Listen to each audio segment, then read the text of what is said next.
Welcome to Kenton's videos. Enjoy the video. You begin by creating a restore point and saving any work. This gives you a rollback if needed. Once done, download the driver you plan to install later or confirm internet access. Now close GPU-heavy programs and note any overclocking. You want stock settings for safe removal. Next, open Device Manager and expand Display Adapters. This is where the graphics driver lives. Follow these steps promptly to avoid multiple restarts and to keep the system stable during removal.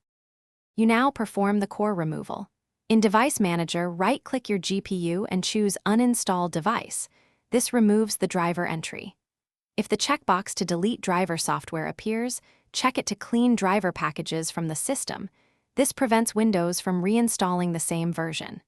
If Windows blocks deletion, reboot into safe mode and repeat the uninstall.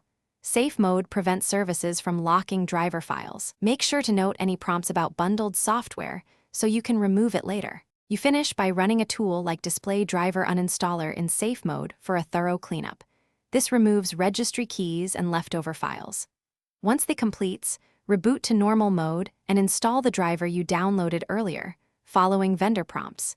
Make sure to select a clean or custom install if offered.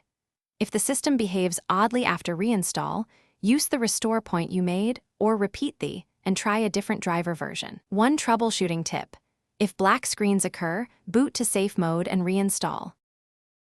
Thanks for watching. Consider subscribing if we helped you.